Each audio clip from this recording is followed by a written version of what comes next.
Je suis quelqu'un qui est passionné par la mémoire, par l'idée qu'il ne faut pas oublier, le passé, les morts, qu'il faut toujours retourner en arrière pour réfléchir à notre destin, pour savoir d'où nous venons, aller dans des lieux où des choses se sont passées. Moi, ça me passionne le monde habité par la mémoire. Je filme toujours dans des lieux de mémoire parce que ça m'émeut tout simplement. Savoir ici, cette chose s'est passée. Ensuite, dans le documentaire, le cinéma documentaire, comment recréer cette mémoire, comment filmer le passé invisible. C'est un peu le problème auquel je me heurte disons, dans la plupart de mes films. Comment filmer l'absence de la mémoire, l'absence du passé. Et en général, je le raconte avec la parole des autres, des écrivains, etc.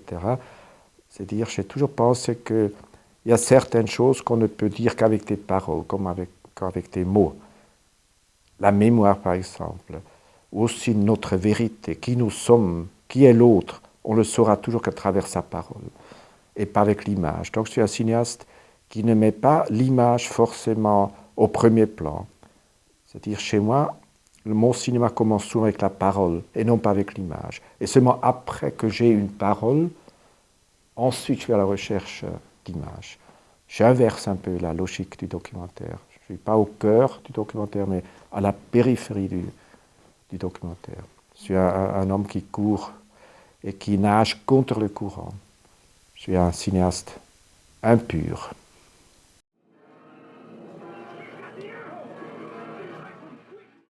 J'ai fait, d'abord, je n'ai jamais fait que des films politiques. On me réduit à ça parce que les gens de gauche sont un peu bêtes. C'est-à-dire, ils réduisent le monde et la réalité à la politique. Mais aussi parce que mes 2 derniers films politiques, ça n'intéressait plus grand monde. J'ai fait un dernier film au Mexique sur un massacre d'étudiants, des manifestants pacifiques, l'armée mexicaine qui tire sur tous ces gens, tue, on ne sait pas combien de personnes, peut-être 200, 300 personnes, et j'ai reconstitué ce massacre. Et c'est un film un peu testamentaire de ma génération de 68, le mouvement 68 au Mexique, massacré. Et j'ai remarqué que ce film n'a pas beaucoup intéressé, même pas au Mexique lui-même. 2 semaines dans une salle de cinéma au Mexique. Et donc je me suis dit, bon, j'arrête. J'ai tout fait ce que je voulais, j'ai tout donné ce que je voulais, tout ce qui m'a intéressé. Maintenant, je fais autre chose. Et ce qui m'intéresse maintenant, et au fond depuis toujours, c'est comme le poétique. Je veux dire, je ne fais plus que des films sur la littérature, la musique et la peinture. Parce que c'est ce qui m'intéresse en réalité. Et évidemment, maintenant, les gens disent que Dindo ne fait plus que de la poésie. C'est pas intéressant, c'est pas important. Mais bon, je crois beaucoup à la volonté de résistance qui est aussi de l'ordre du langage, de la forme, de l'esthétique. Je suis quand même resté un résistant à ma manière.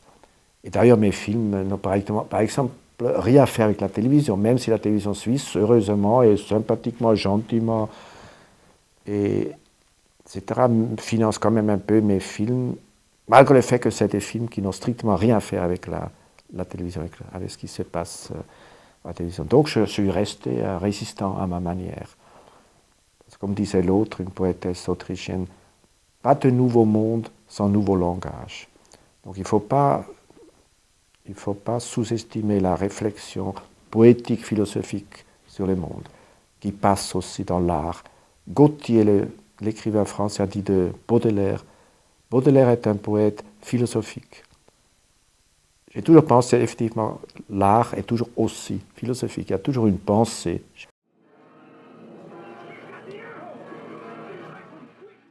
Je n'ai que des projets que je dois encore absolument faire.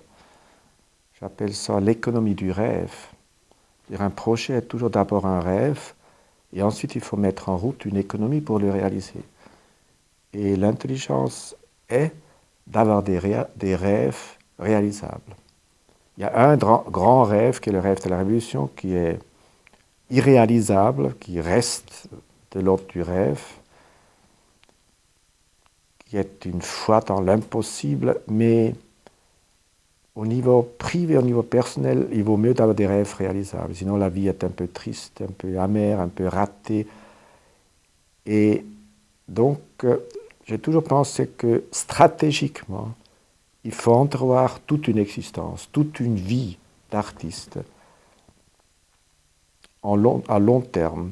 Et tactiquement, il faut avancer film après film et réaliser rêve après rêve. Voilà ce que j'ai su faire. Moi, fils d'ouvrier italien, j'ai quand même réussi à faire 34 films dans ma vie. Et je ferai encore 5 à 10 films sans doute, contre certaines résistances, parce qu'il y a des idiots en Suisse, surtout à Zurich, ma ville natale, des signares, des signobles, des scélérats, qui veulent que ma génération arrête de faire du cinéma et qu'on arrête de voler l'argent jeune, qu'on se met en retraite, qu'on aille vivre dans nos chalets et dans nos appartements de vacances. Seulement, je n'ai pas de chalet, je n'ai pas d'appartement de vacances et je travaille aussi longtemps que je veux.